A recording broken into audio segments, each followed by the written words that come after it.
بسم اللہ الرحمن الرحیم۔ السلام علیکم ورحمۃ اللہ وبرکاتہ۔ عزیز طلباء کرام، امید ہے آپ خیریت سے ہوں گے۔ بسم اللہ الرحمن الرحیم۔ بدایت المجتہد و نہایت المقتصد کا سبق نمبر 60 آج ہم زیر بحث لے کے آئیں گے۔ آج کے سبق کا عنوان کتاب النکاح سے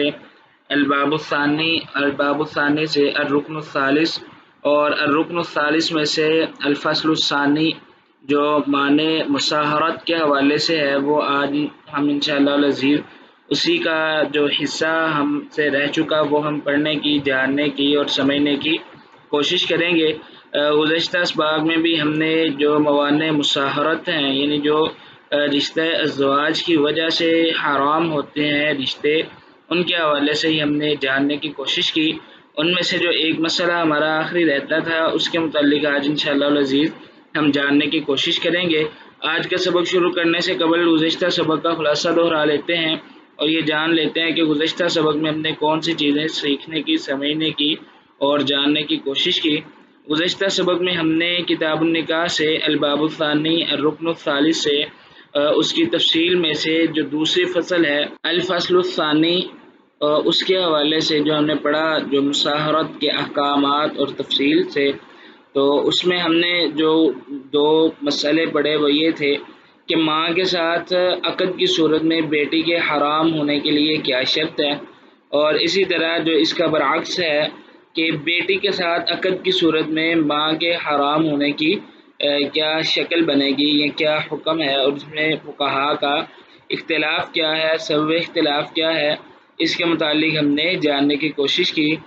آج کے سبق میں انشاءاللہ العزیز جو ہم پڑھیں گے اس کا تعلق بھی کتاب النکاح سے الباب الثانی سے الرکن الثالث اور الرکن الثالث کی تفصیل میں سے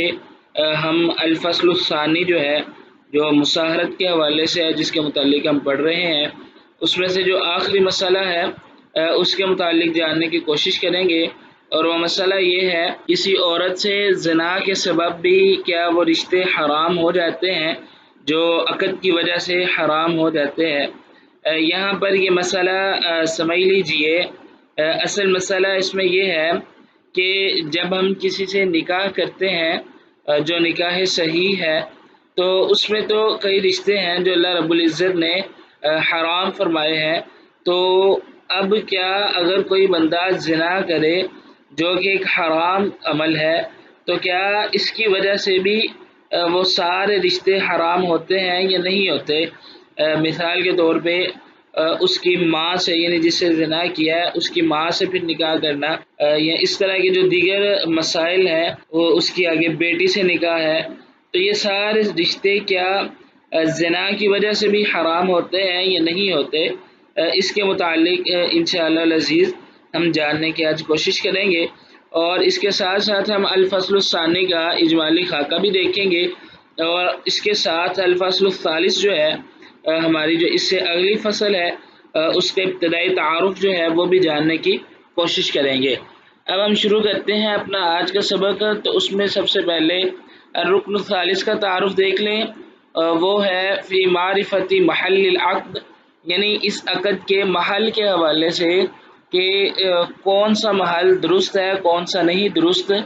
اس کے حوالے سے یہ باب اور رکن ہے کہ اس میں ہم نے یہ دیکھنے ہیں کہ ایسے رشتے جو شریعت نے ہمارے لیے جن سے نکاح کرنا حلال قرار دیا اور جن سے حرام قرار دیا، یہ جو محل شریعت نے قائم کیے ہیں ان میں یہ ہے۔ اجمالی طور پہ اس کو ہم دو قسموں میں تقسیم کرتے ہیں، جو امام رحمہ اللہ نے تقسیم فرمائی وہ یہ ہے کہ موانع شرعیہ جو ہے،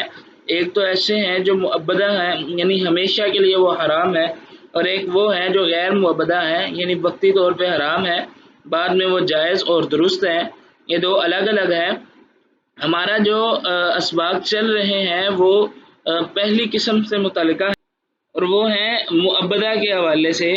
کہ کون کون سے ہمیشہ کے لیے حرام ہے۔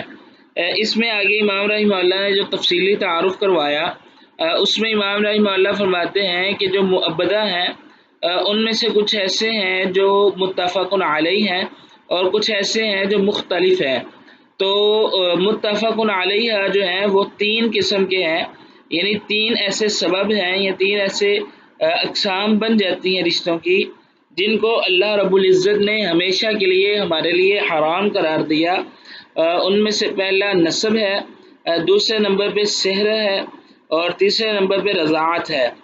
نسب سے مراد تو وہ جو خاندانی اور نسلی اور نسبی طور پہ معاملات چلتے ہیں خاندانی، تو اس سے مراد تو وہ ہیں۔ اس میں ہم نے پڑھا جو اللہ رب العزت نے 7 رشتے حرام کیے، ماں ہے، بیٹی ہے، بہن ہے، بھتیجی ہے، بانجی ہے، پھپھو ہے، خالہ، یعنی یہ جو اللہ رب العزت نے رشتے حرام فرمائے نسب کی وجہ سے۔ دوسرے نمبر پہ سحر ہے، سحر سے مراد جو ازدواجی تعلق کی وجہ سے رشتے حرام ہوتے ہیں، یعنی نکاح کی وجہ سے جو رشتے حرام ہوتے ہیں وہ ہیں۔ اور نکاح کی وجہ سے بھی حرام ہونے والے جو رشتے ہیں ان میں سے کچھ ایسے ہوتے ہیں جو وقتی ہوتے ہیں، کچھ ایسے ہیں جو ہمیشہ کے لیے ہوتے ہیں۔ وقتی سے مراد یہ ہے کہ اگر آپ نے کسی عورت سے شادی کی تو بیک وقت 2 عورتوں کو جمع کرنا یہ بھی حرام ہے، یعنی 2 بہنوں کو، 2 عورتوں سے مراد یہاں پہ 2 بہنیں ہیں، اور اسی طرح پھپھی اور بھتیجی کو جمع کرنا بیک وقت یہ حرام ہے۔ اور اگر ایک ہو جائے یعنی طلاق ہو جائے تو پھر دوسری کو نکاح میں لایا جا سکتا ہے، وہ تو جائز ہے۔ لیکن ہم جن رشتوں کی بات کر رہے ہیں وہ ہیں ایسے رشتے جو ہمیشہ کے لیے پھر حرام ہو جاتے ہیں۔ تو اس میں سحر کے حوالے سے ہم نے جو رشتے پڑھے وہ یہ ہے کہ اگر آپ نے کسی عورت سے نکاح کیا اور اس کی گزشتہ خامد سے کوئی بیٹی ہے جسے ربیبہ کہتے ہیں تو وہ حرام ہے۔ اسی طرح آپ نے کسی عورت سے نکاح کیا تو اس عورت کی ماں حرام ہے۔ تو اب یہ جو آج کا ہمارا سبق ہے وہ سحر کے متعلق ہی ہے، یعنی ازدواج کی وجہ سے، تعلقات زوجیت کی وجہ سے جو حرام ہونے والے رشتے ہیں انہی سے متعلقہ ہے۔ لیکن ہمارے آج کا سبق کا سوال یہ ہے، کیا آیا زنا کی وجہ سے بھی وہی احکام مرتب ہوتے ہیں یا وہی احکام لاگو ہوتے ہیں جو کہ صحیح نکاح کی وجہ سے لاگو ہوتے ہیں؟ کیا ایسا ہوتا ہے یا نہیں ہوتا؟ اس کے حوالے سے ہمارا آج کا سبق ہوگا انشاءاللہ العزیز۔ آگے ہم اپنا سبق دیکھتے ہیں۔ الفصل الثانی یہ مساہرت کے حوالے سے ہے، یعنی زوجیت کے جو تعلقات قائم کرنے کی وجہ سے رشتے حرام ہیں ان سے متعلقہ ہے۔ تو ہمارے آج کا سبق کا سوال ہے، کسی عورت سے زنا کے سبب بھی یہ رشتے حرام ہوتے ہیں یا نہیں ہوتے؟ تو امام رحمہ اللہ فرماتے ہیں وَأَمَّا الْمَسْأَلَةُ الرَّابِعَةُ، جہاں تک چوتھے مسئلے کی بات ہے تو فَاخْتَلَفُوا فِي الزِّنَا، فقہاء کا اس بات میں اختلاف ہے، یعنی زنا کے متعلق ان کا اختلاف ہے کہ هل يوجب من التحریم فی هؤلاء ما يوجب الوطء فی نکاح صحیح، کیا واجب کرتی ہے من التحریم حرمت فی هؤلاء ان میں ما یوجب الوطء فی نکاح صحیح او بشبہۃ، جو واجب کرتی ہے نکاح صحیح میں یا شبہ نکاح میں۔ عزیز طلباء کرام، یہاں پہ یہ جو 2 ٹرمز استعمال ہوئی ہیں ان کو سمجھ لیں۔ نکاح صحیح سے مراد تو وہ ہے جو شریعت کے تمام اصول و ضوابط اور قواعد پہ پورا اتر رہا ہو، ولی کی اجازت سے اور گواہوں کی موجودگی میں، حق مہر بھی ہے، رضامندی بھی ہے، تمام کے معاملات قسم کے جو معاملات ہیں وہ درست ہیں، تو یہ نکاح تو نکاح صحیح ہو گیا۔ شبہ نکاح جو ہے وہ نکاح فاسد ہوتا ہے۔ نکاح فاسد سے مراد یوں کہہ لیں کہ اس کی شرائط یا ارکان میں سے کوئی چیز مکمل نہیں ہے۔ مثال کے طور پہ وہ فقہاء جن کے نزدیک نکاح میں ولی کی اجازت ضروری اور فرض ہے، اگر کوئی عورت بذات خود اپنا نکاح کر لیتی ہے اور وہ آپس میں تعلقات زوجیت بھی قائم کر لیتے ہیں تو یہ شبہ نکاح ہے، کیونکہ اس میں ان فقہاء کے نزدیک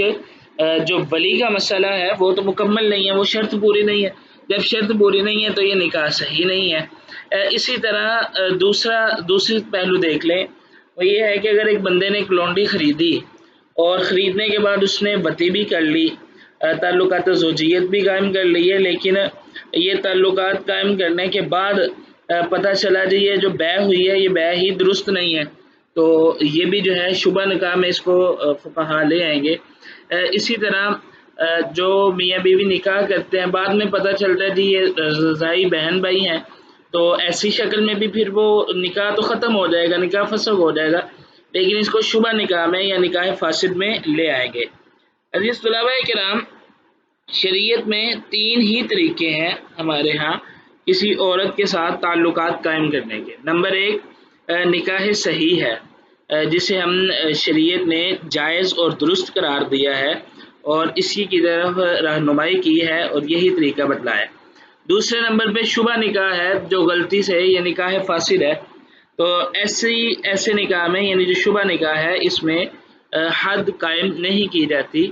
حد اس میں لاگو نہیں ہوتی۔ تیسرے نمبر پہ زنا کا مسئلہ ہے۔ تو امام رحمہ اللہ نے یہاں پہ تینوں ذکر کیے کہ کیا زنا حرام کر دیتی ہے وہ چیزیں جو نکاح صحیح یا شبہ نکاح جو ہے وہ حرام کرتا ہے۔ آنی میری مراد یہ ہے الذی یدرأ فیہ الحد،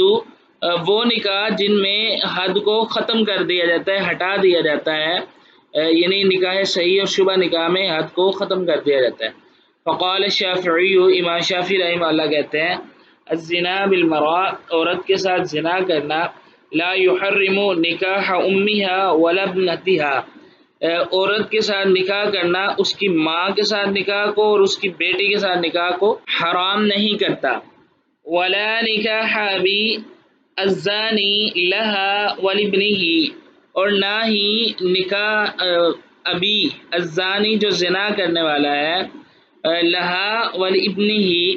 اس عورت کا اور اس کے بیٹے کو نکاح کو بھی حرام نہیں کرتا۔ وقال ابو حنیفہ والثوری والاوزاعی، امام ثوری، امام اوزاعی اور امام ابو حنیفہ رحمہ اللہ تعالی علیہ اجمعین جو ہے وہ کہتے ہیں، ان کا موقف یہاں پہ یہ ہے یحرم الزنا ما یحرم النکاح، زنا سے بھی وہ رشتے حرام ہو جاتے ہیں جو نکاح کی وجہ سے رشتے حرام ہوتے ہیں۔ واما مالک، جہاں تک امام مالک رحمہ اللہ کا موقف ہے، ففی الموطأ عنہ، موطأ میں ان سے ایک روایت یہ ہے کہ مثل قول الشافعی، امام شافعی رحمہ اللہ کے قول کی طرح، کہ انہ لا یحرم، کہ اس سے یہ رشتے جو دیگر ہیں وہ حرام نہیں ہوتے۔ وروا عنہ ابن القاسم، اور امام ابن قاسم رحمہ اللہ نے روایت کی ہے امام مالک رحمہ اللہ سے، مثل قول ابی حنیفہ رحمہ اللہ، کہ امام ابو حنیفہ رحمہ اللہ کے قول کی طرح امام مالک رحمہ اللہ کا بھی قول ہے کہ انہ یحرم، کہ اس سے یہ رشتے حرام ہو جاتے ہیں۔ وقال سحنون، امام سحنون رحمہ اللہ جو ہے وہ کہتے ہیں اصحاب مالک یخالفون، اصحاب مالک اس مسئلے کی اختلاف کرتے ہیں۔ ابن القاسم فیہا، امام ابن قاسم رحمہ اللہ کا اس مسئلے میں، یہاں پر یہ سمجھ لیں کہ فقہا کے 2 گروہ، امام شافعی رحمہ اللہ جو ہیں وہ حرمت کے قائل نہیں ہیں، امام ابو حنیفہ رحمہ اللہ، امام ثوری، امام اوزاعی رحمہ اللہ اور بعض حنابلہ کا بھی یہی موقف ہے کہ اس سے رشتے حرام ہو جاتے ہیں۔ امام مالک رحمہ اللہ کی 2 روایات ہیں، ایک امام شافعی کے ساتھ ملتی ہے اور ایک امام مالک رحمہ اللہ کی جو رائے ہے وہ ابو حنیفہ رحمہ اللہ کے تعالی کے ساتھ ملتی ہے۔ اب امام مالک رحمہ اللہ کی ایک روایت جو ابن قاسم والی ہے وہ ابو حنیفہ رحمہ اللہ کے ساتھ ملتی ہے، لیکن اصحاب مالک اس روایت کی مخالفت کرتے ہیں۔ وَيَذْهَبُونَ، اور وہ اس بات کی طرف یہ ہے، إِلَى مَا فِي الْمُوَطَّأ، جو موطأ میں ان سے روایت مروی ہے اس کی طرف، وقد روی عن اللیث، اور روایت کی گئی ہے لیث رضی اللہ تعالیٰ عنہ سے، ان الوطء بشبہۃ لا یحرم، کہ شبہ کی وجہ سے، یعنی جو نکاح صحیح نہیں ہوتا اس کی وجہ سے جو وطی ہے یا تعلقات زوجیت ہیں، لا یحرم، اس سے رشتے حرام نہیں ہوتے۔ وہو شاذ، اس حال میں کہ یہ قول شاذ ہے، ایک الگ ترین موقف ہے۔ وسبب الاختلاف، جو اختلاف کا سبب ہے یعنی سبب خلاف جو ہے وہ یہ ہے، الاشتراک فی اسم النکاح، وہ ہے اسم نکاح، یعنی نکاح کا جو لفظ ہے اس میں مشترک ہونا۔ عنی میری مراد یہ ہے، فی دلالتہ علی المعنی الشرعی واللغوی، میری مراد یہ ہے کہ اس کا شرعی اور لغوی معنی پہ دلالت کرنا۔ اب نکاح کا ایک شرعی معنی ہے، ایک لغوی معنی ہے۔ شرعی معنی یہ ہے کہ عقد صحیح ہو، شرائط اور ارکان مکمل ہو، یہ ایک شرعی معنی ہے۔ لغوی معنی یہ ہے تعلقات زوجیت کا قائم ہونا، یبتی فمن رعى الدلالة اللغویة فی قولہ تعالی، جس نے دلالت لغوی کا رعایت کیا ہے، لغوی اعتبار سے اس لفظ کو دیکھا ہے، جو اللہ رب العزت کے اس فرمان میں ہے، اعوذ باللہ من الشیطان الرجیم وَلَا تَنْكِحُوا مَا نَكَحَ آبَاؤُكُمْ مِنَ النِّسَاءِ، جس نے اس آیت میں تنکحو جو لفظ ہے صیغہ نہیں ہے، اس کو لغوی اعتبار سے دیکھا ہے تو قال اس نے کہا ہے یحرم الزنا، زنا حرام کر دیتا ہے، جس کی وجہ سے عام رشتے، عام نکاح کی وجہ سے جو رشتے حرام ہیں، اسی طرح زنا کی وجہ سے بھی حرام ہے۔ ومن رعى الدلالت الشرعیہ، جنہوں نے دلالت شرعی کا اعتبار کیا ہے، قال انہوں نے کہا ہے کہ لا یحرم الزنا، زنا حرام نہیں کرتا۔ ومن علل هذا الحكم بالحرمة التي بین الام والبنت وبین الابی والابن، جس نے اس حکم کے لیے علت قرار دیا ہے بالحرمت التی، اس حرمت کو، التی بین الام والبنت، جو ماں اور بیٹی کے درمیان ہوتی ہے، وبین الابی والابن، جو باپ اور بیٹے کے درمیان ہوتی ہے۔ بیٹی اور ماں کی نسبت کے حوالے سے ہم گزشتہ اسباق میں پڑھ چکے۔ اسی طرح باپ اور بیٹے میں جو ایک نسبت ہوتی ہے کہ بیٹے نے جس سے نکاح کیا، جو حقیقی بیٹا ہے، اس بہو سے باپ نکاح نہیں کر سکتا، باپ نے جس عورت سے نکاح کیا بیٹا اس سے نہیں کر سکتا۔ جنہوں نے ان رشتوں کو، اس نسب کو علت کا سبب قرار دیا، تو انہوں نے بھی یہ کہا کہ یحرم الزنا ایضا، یہ زنا حرام ہوگا اس علت کے اعتبار سے۔ ومن شبہہ بالنسب، جنہوں نے اس کو تشبیہ دی ہے نسب کے ساتھ، یعنی نکاح سے انہوں نے نسب کے ساتھ تشبیہ دے کے اس حکم کو ثابت کرنے کی کوشش کی ہے، قال انہوں نے کہا ہے لا یحرم، زنا کی وجہ سے دیگر رشتے حرام نہیں ہوں گے، لاجماع اکثری، کیونکہ اکثر فقہاء کا اس بات پہ اجماع ہے، علی ان النسب لا یلحق بالزنا، کہ نسب جو ہے وہ زنا کے ساتھ ملحق نہیں ہوتا، زنا کے ساتھ نسب کسی شکل میں بھی ملحق نہیں ہو سکتا۔ اس کا سبب یہ ہے کہ زنا جو ہے وہ بے عزتی ہے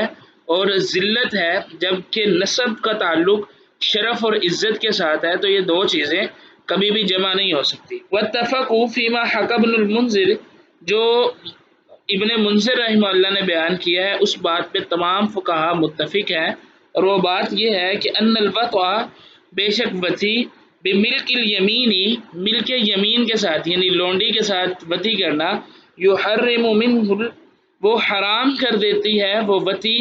ما یحرم الوطء بالنکاح، جو حرام کر دیتی ہے وہ تعلقات جو نکاح کی وجہ سے رشتے حرام ہوتے ہیں، یعنی جو نکاح صحیح ایک آزاد عورت کے ساتھ نکاح کرنے کے بعد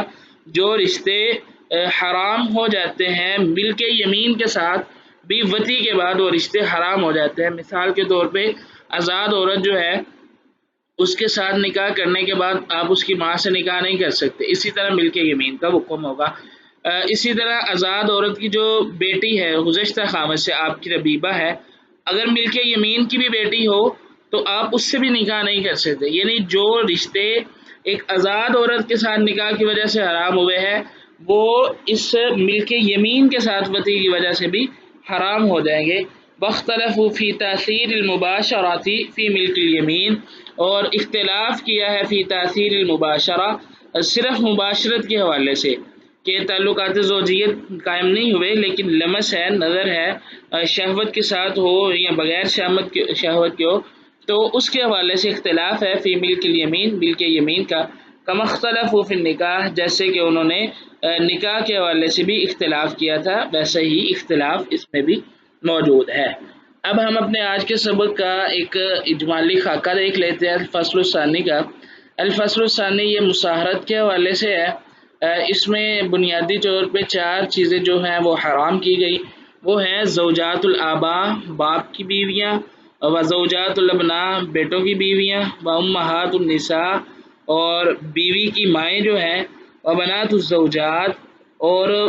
بیویوں کی جو بیٹیاں ہیں ربیبہ ہیں ان کو بھی حرام کیا گیا۔ اب اس حوالے سے جو فقہاء کا اختلاف ہوا اس میں دو چیزیں تھیں۔ نمبر ایک، حل من شرط یا ان تکون فی حجر الزوج، کہ جو بیوی کی بیٹی ہے ربیبہ ہے کیا اس کا گود میں ہونا شرط ہے یا نہیں، اور دوسرے نمبر پہ اختلاف یہ تھا کہ اگر ماں کے ساتھ تعلقات زوجیت قائم نہیں کیے گئے، صرف مباشرت ہے، لذت ہے، بتی سے ہٹ کے، تو اس کے حوالے سے کیا اختلاف ہے؟ یہ ٹوٹل جو اختلافات ہیں ذکر کرنے کے بعد امام رحمہ اللہ نے اس کو 4 مسائل میں ذکر کیا۔ ان میں سے پہلا مسئلہ یہ تھا کہ حل من شرط تحریم بنت زوجہ، کیا بیوی کی بیٹی کے حرام ہونے کے لیے شرط ہے کہ وہ بیٹی ربیبہ جو ہے گود میں ہو یا کہیں پہ بھی ہو تو وہ حرام ہے؟ اس کے حوالے سے جاننے کی کوشش کی۔ دوسرا مسئلہ یہ تھا کہ حل تحرم البنت بمباشرۃ الام فقط او بالوطء،